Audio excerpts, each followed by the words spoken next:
Hello students, good morning all of you. Welcome back to my class. Students, in the preceding classes, we discussed about the in biological classification, we discussed about Monera, fungi, protista and virus, and also learned about lichens. Today I am going to start a new chapter, plant kingdom. And in this chapter, I am going to discuss about algae. So let's see first of all about how the total organisms in this world is divided. So first of all, let's see, it is organisms are divided according to R.H. Whitaker, Linnaeus and other Copelands. All the scientists divided the organism. According to R.H. Whitaker, it is divided into 5 main kingdoms. And see, first of all, prokaryotes and eukaryotes. So only one prokaryotic is there, and other four are eukaryote type. And Monera is in the prokaryote, and in eukaryote again unicellular and multicellular. So protista, this kingdom is having unicellular organisms.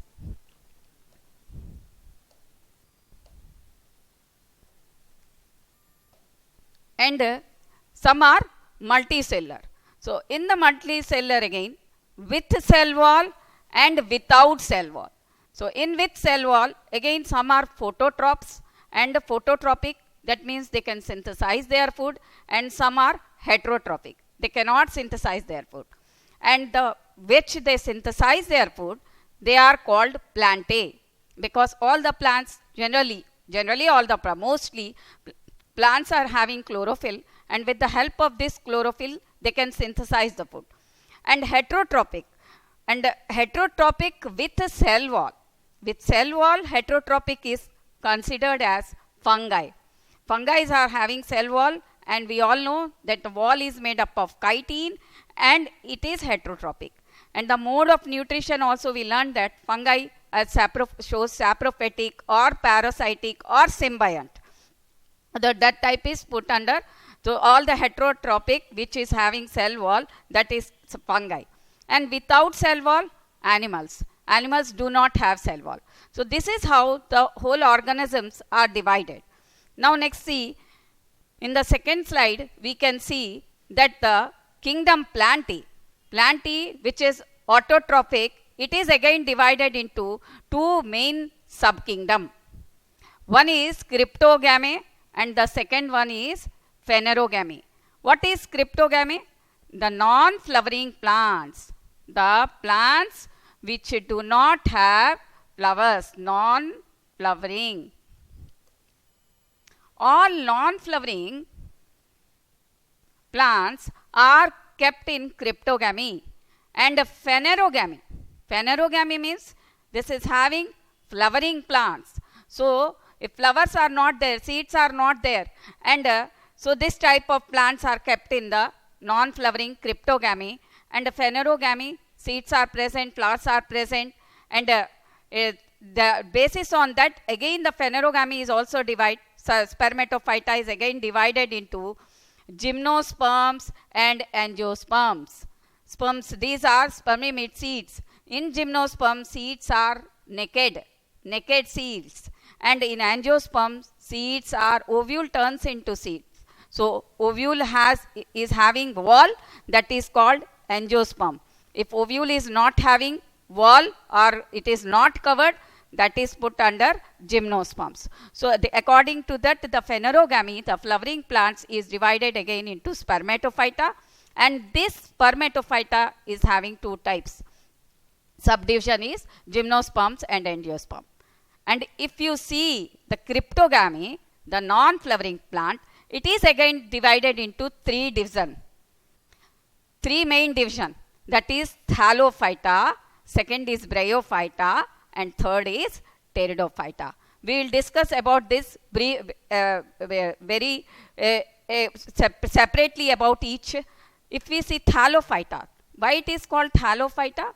Because the plant body is made up of thallus-like structure. So only unicellular, thallus-like or multicellular or filamentous type or branched or unbranched, all these things we will study in this Thallophyta. So Thallophyta means simply thallus-like structure. One more important thing, non-vascular cryptogam. Non-vascular means vascular tissues are not present. What are the vascular tissues? Xylem and phloem. So xylem and phloem is not present in Thallophyta. So Thallophyta is again divided into algae and fungi according to the old books. Of course, fungi is now separated. Fungi we have seen in that biological classification in R.H. Whittaker, fungi is having a separate kingdom. It is cell wall, having cell wall and heterotrophic. So now only one thing is kept in Thallophyta, that is alga. And one example here it is given, Spirogyra, one filamentous alga. And Bryophyta, example Funaria. Many examples are there. Moss is also bryophyte. We will see Bryophyta, and third is Pteridophyta.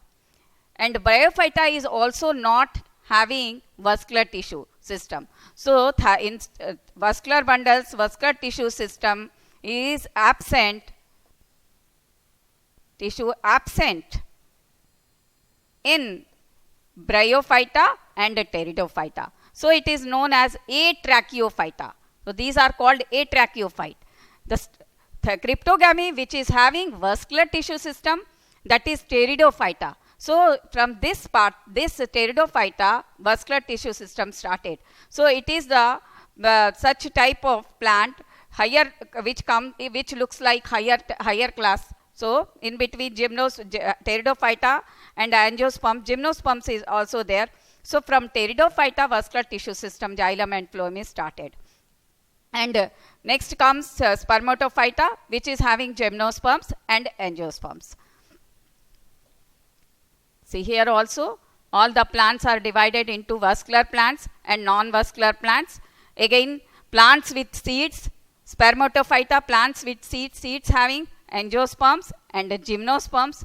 And seedless plants, these are ferns and horsetails, club mosses, these are seedless plants. And these are non-vascular plant, liverworts, moss, algae, and these are Bryophyta and algae. These are non-vascular plants. Angiosperms are again divided into monocots and dicots. And according to angiosperms, some examples are given here.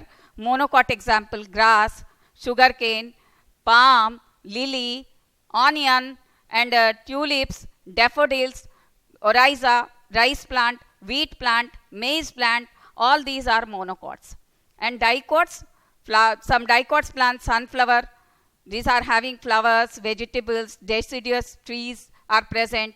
And some dicots, hibiscus, sunflower, there are marigold, many number of plants are mango, Aja directa indica, all these are dicots. Because external character we can, by seeing only the external characters, we can identify which one is monocot and which one is dicot. So now our today's topic is, of course, here also you see the same thing which I explained now just now. The body is not differentiated, that is called Thallophyta, only thallus-like structure.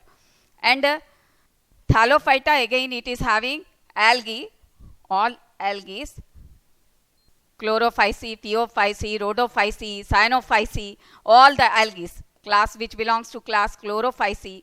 Some are Phaeophyceae, some are Rhodophyceae, red color, brown color, green color, blue-green color, algas are there.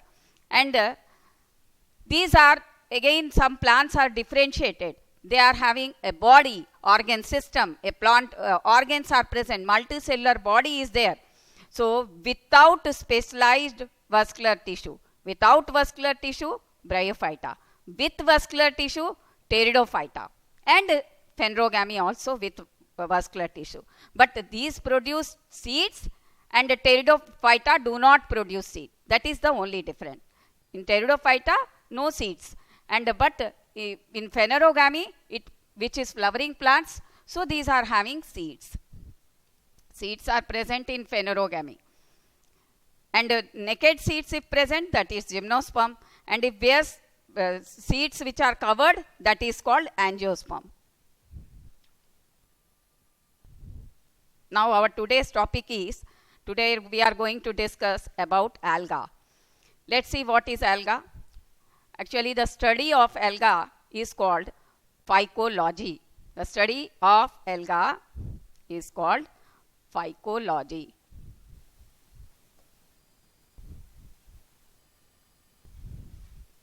This is study.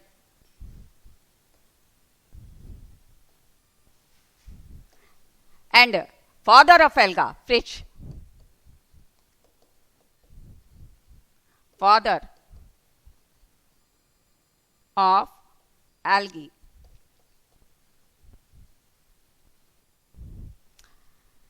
Generally, these are aquatic. Not all the algae are aquatic, but mostly the algae are aquatic, but some are stonewarts also. They grow on damp, moist stones. They grow in marine seawater, salt water. Some grow in icy areas, some grow in hot water. So there are different types. So let's see the types and structure. They are simple, thalloid, autotrophic. Very simple structure. No seeds are there, no vascular tissues are there. So structure is very simple. Thallus-like.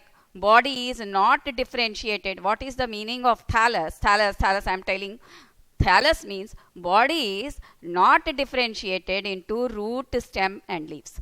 If we do not find such things, there is no, when I say plant, it is plant, but it is not having root structure, stem structure or leaf structure or other structure. Fruits also not present, even flowers, not cryptogamy, so flowers are not present. So that type of structure, that is called thallophyte. Especially root, stem and leaf are not present. Autotrophic, but even though it is not having such important structure, it is autotrophic because important pigments, chlorophyll A and B, such pigments are there, xanthophylls are present. Chlorophyll bearing and aquatic, freshwater and marine organism. Aquatic.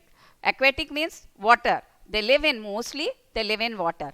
Freshwater, running, floating water, in river we can find. Some are present in stagnant water. Stagnant water is not such fresh, but it is present in stagnant water. Some grow in reservoirs, tanks, also everywhere, ponds, lakes, everywhere we can find. Marine, seawater, some are. They also occur in moist stone, soil and wood. Some are present in soil. Cyanophyta, Cyanophyceae algae, they fix nitrogen and they improve the fertility of the soil, that is present in soil. Soil, Anabina, nostoc, these are oscillatoria, these are blue-green alga, they are present in soil. And in wood also some are present. Some occur in association with fungi. Some are associated, symbiont, associated with fungi. So when the fungi and algal, one algal component, one algal member and one fungal member is joined, associate means they are combined, that forms lichens. And we know where pollution is there, lichen will not form there or not present.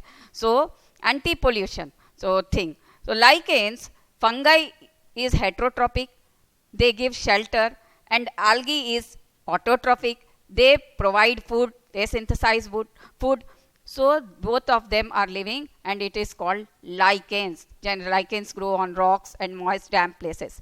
And some live in animals. Sloth bear, which is present in colder areas, the bear fur is greenish in color. If you see, normally ash color or brown color fur is there. But here the bear color is greenish color because the presence of alga. They grow on that animals. So because of that it's sloth bear fur is green in color. Now, next. The form and size of alga is highly variable. We cannot say up to this size it grows or up is very small or very large, because algae is highly, different types of algae are there, different size, different shapes of algae. So variety is present. Now, microscopic unicellular forms. Microscopic means we can observe that only with the help of microscope. And one example of microscopic is chlorella. It is unicellular. Unicellular, chlorella. Unicellular, chlamydomonas. What is the difference between this chlorella and chlamydomonas? Chlamydomonas, it is pyriform, pear-shaped, and chlamydomonas is having flagella. And with the help of flagella, it can move. But chlorella is round, spherical shaped, and it cannot move because devoid of flagella. No flagella is present. So one example of unicellular form is chlamydomonas. Chlorella is also there, space alga. Colonial forms. Colonial, you can see here. This is volvox. Colonies, beautiful looking because 500 to 10,000 cells are present in, and it forms colony-like structure. So this is volvox. They are always present in colony, and these are small. You can see these are cells. All these are having flagella. So this type of structure we can see. This is called volvox, and volvox is colonial alga. All you have to buy at neat points. Volvox is colonial, unicellular chlamydomonas, chlorella. All these are cells. Some 500 to 10,000 cells are there, and they are in groups. They are in colonies. So that structure here by volvox. And this is,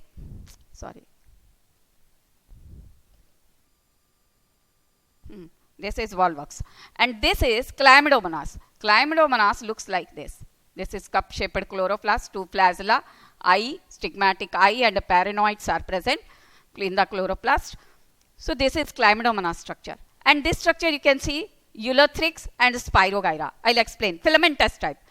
Filamentous forms. Filamentous form, two examples given.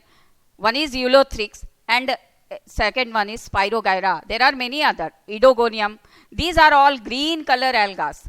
Volvox, chlamydomonas, Ulothrix, Spirogyra, they belong to Chlorophyceae class and they are greenish in color.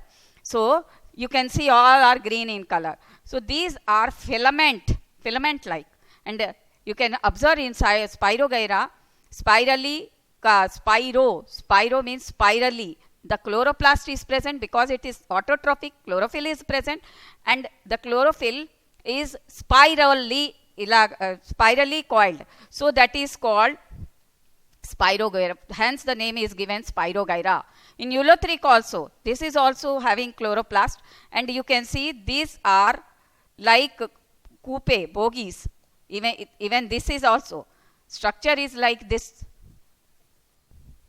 These are cells. And cells are longer than broad, you can see in Spirogyra. And they are attached to one another and look like say train is going. So these are green color, filamentous, very long, and it is also grow in pond. So gelatinous form, for outer side is gelatinous. So it forms silk-like structure, silk and pond silk. It is known as also pond silk. So these are the types of alga. Now, before seeing vegetative reproduction, let's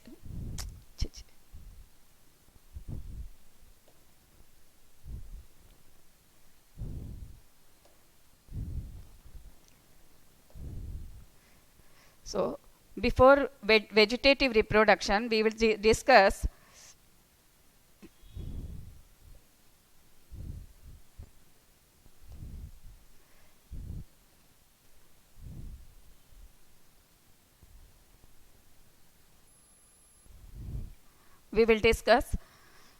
different types.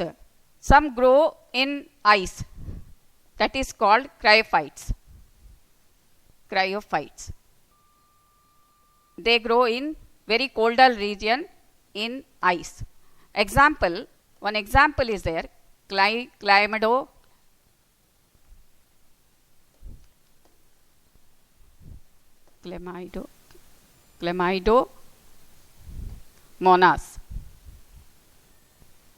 Species are different. Stonensis species.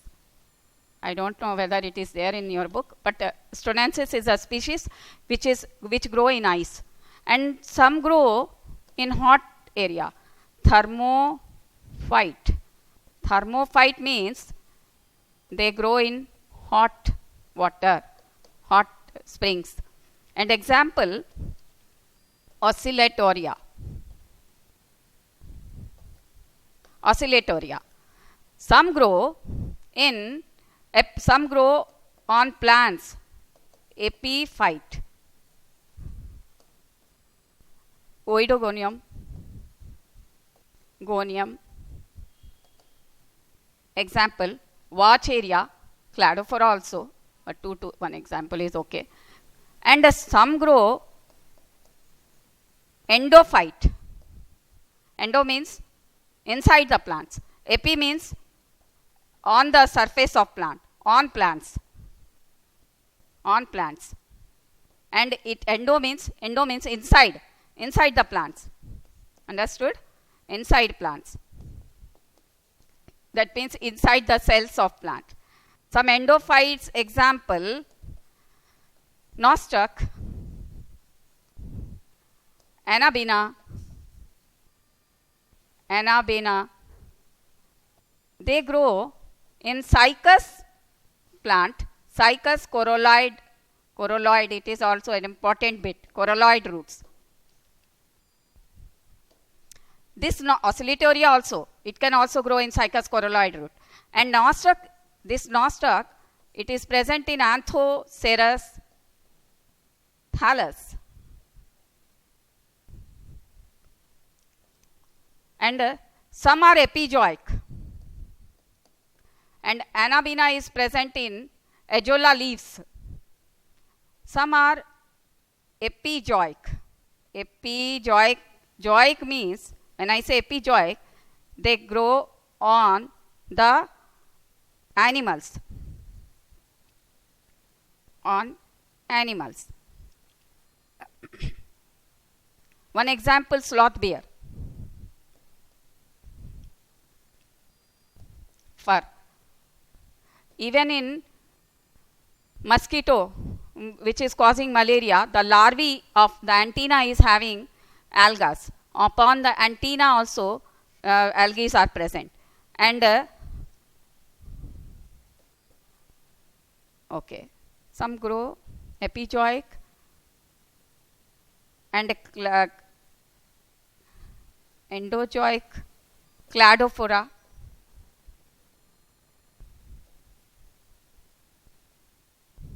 These are some example. Actually, cladophora is also epizoic also, cladophora.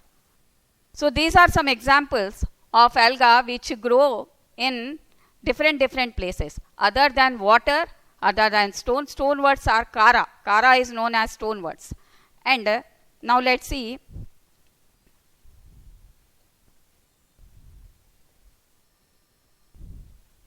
reproduction. Let's see the reproduction. Different types of reproduction, different modes of reproduction is present, and there are 3 types of reproduction: vegetative reproduction, asexual reproduction, and sexual reproduction.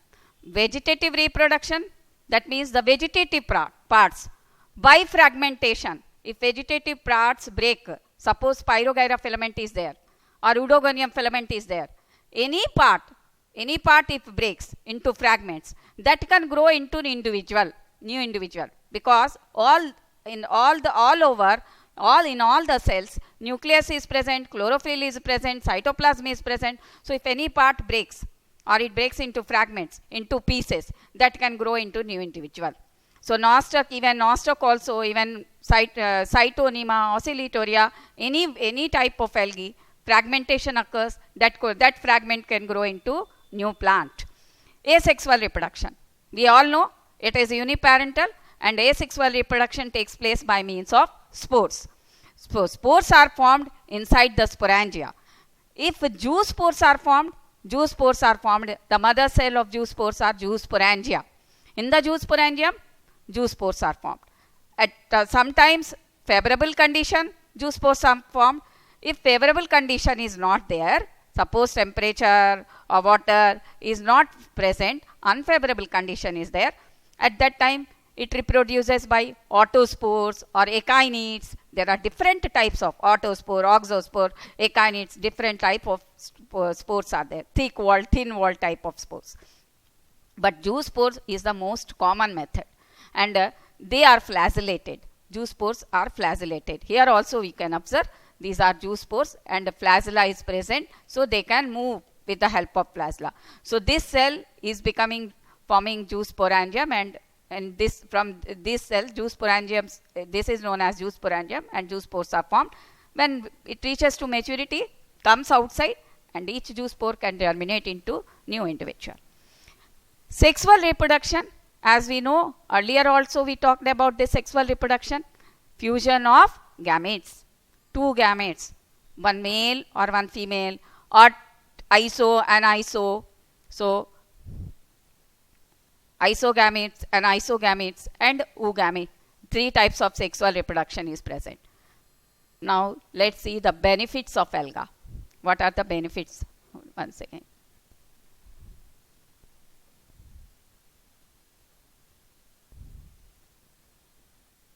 Okay.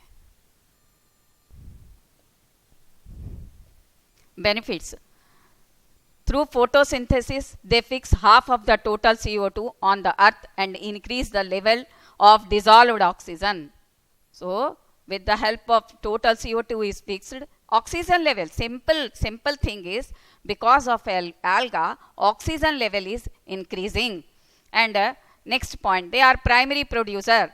Primary producer means chief producers. Chief producers means they are giving food to the aquatic. They are present in the water, so they are food for the aquatic animals. So they are chief producers, and the basis of food cycles of all the aquatic animals. So for the aquatic animals, these are the chief producers. They are giving food to the aquatic animals. Next, about 70 species of marine alga are used as food. Marine, especially the algae which are present in sea water, they are used as food. We also take that food. Example, Porphyra, Laminaria, Sargassum. This is Porphyra. Structure of Porphyra. This is Laminaria and Sargassum, and these are some Gracilaria and agar we are getting commercially used. Agar we are getting. Next point is agar or agar. We are getting from Gelidium and Gracilaria, from red alga. These are red alga. From Gelidium and Gracilaria we are getting agar, and it is used to grow microbes. Here this microbe is growing, and also using as fixing. For agar is used as fixing. And ice creams and jellies. This is ice cream, and the jellies are also can be made with agar. Next, some marine brown and red alga produce hydrocolloids. Hydrocolloids mean water-loving, water-holding substances present in marine alga. And example, algine, brown alga, charazine, red alga, they are used commercially. Protein rich, protein is there, protein content is there in unicellular alga like chlorella, spirulina, very important bit. Here all the bits are important, not only this. Are used as food supplement for space traveler. Those who are going in space, we have seen in the cinema also, but they cannot take much food. So lightweight food we have to take. Then they take the food in the form of tablets. So spirulina and chlorella having very proteinaceous, protein is there, nutritious. So in the form of tablets, space traveler take these things with the help of food. And in China and Taiwan, in Japan, so Japan it is cultivated, and this spirulina culture is there, and chlorella is also cultivated. So hydrocolloid, algine and charazine importance is there. Similarly, Gracilaria and Gelidium, agar we get, and that agar is used in culture, in growing microbes and other ice creams and jellies, we use that. So these are some commercially uses, important, and benefits, we can say benefits of alga. So I hope you understood today's topic, the structure of our alga, different types of alga, and the benefits of alga today we discussed. In the next class we will discuss the different types, how this alga is classified, and what are the different classes. In the next class we will discuss. Till then, take care of yourself. Thank you very much.